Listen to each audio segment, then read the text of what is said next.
дар пайи боришоти шадиди чанд рӯзи ахир 5 манзили сокинони шаҳри ваҳдат ба коми дарёи Кофарниҳон рафтааст.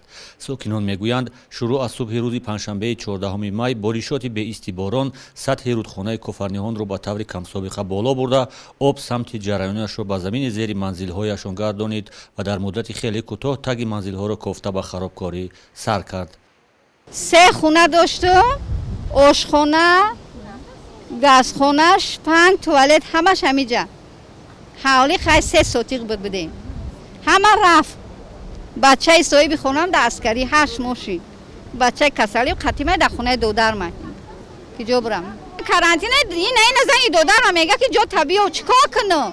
суръати тахрибкории оби рудхонаи Кофарниҳонро шоҳидони ҳодиса хеле босуръат мегӯянд, ки аксари мардум ҳатто либосҳои хонаро натавонистанд ба ҷои амн кашонанд.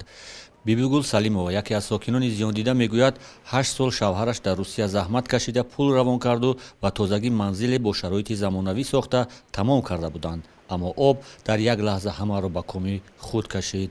ҳам хеле лон пилоне фазон ҳама чизои ман фасони замонавӣ буд, ҳамаи маро шуш бурдак. Ман ягон чиз дигар гирифтам, бачаҳои ҳамсоя хай ду курпа ма гирифтан тамом. Дига ҳама чизи маро овурдак.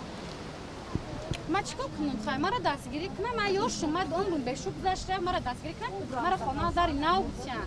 Мара замин дар кор неста. Бар изофаи ба коми дарё рафтани манзилу сохтмонҳо, сел аз болои маҳалла ва дохили манзили бархе аз сокинони кӯчаи Ғалабаи шаҳри Ваҳдат ворид шуда, ҳама ашёи рӯзгорро зери об гузоштааст. Иҷа газхона, ошхона, мина чапаш деса иҷа бинои нав кадан, ишам дар хатарай. Овхези шид то болора хес у ду хонам кӯчу каландам дар беру. Намедонем киҷо бурем ака. Динами хестем иқа гудак чудак ҳарс кадем охи мо киҷо бурем дар вақти карантин ака. замони фуруравии манзили сокинон, раҳбарияти шаҳри Ваҳдат ва мақомоти ҳолатҳои изтирорӣ дар ҷои ҳодиса ҳузур доштанд. Ба гуфтаи сокинон, ба онҳо то ҳанӯз ҷои муваққати зиндагӣ пешниҳод накарданд ва ҳанӯз намедонанд, ки тақдири ояндаашон чӣ мешавад. онҳо аз мақомоти маҳаллӣ ва ҳукумати Тоҷикистон хостори кӯмак ва манзили зист ҳастанд. сабаби вайрон шудани ҳамин хонаҳо пеши раҳи оба гирифтани ҳамин мардаки соҳибкоре ки аз поёни ҳамин мардум зиндагӣ мекард. дар ҳамин ҷа сар раҳи оба контейнер мондан пур кардан, маҳкам кардан, наздики хона ки буд сар раҳи об дамба хӯрд, шалфаи об зад, раҳа майда майда вайрон кард, то соатҳои 12 аз 12 раҳ вайрон шид, дар хонаҳо часпид. аз ҳамин сабаб 5 та хона дар ҳамин ҷа аз байн рафт. дар пеши чашми раиси шаҳри Ваҳдат хона зиндаам хед дурун дарода бирафт.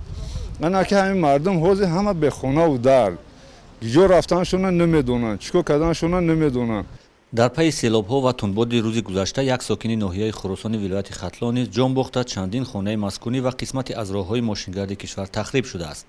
ба иттилои кумитаи ҳолатҳои фавқулодда дар қаламрави шаҳри Ваҳдат, дар пайи боло рафтани сатҳи оби рудхонаҳои Элог ва Кофарниҳон 200 метр роҳи мошингард, як пули мошингузар ва чанд манзили сокинон пурра тахриб шудааст.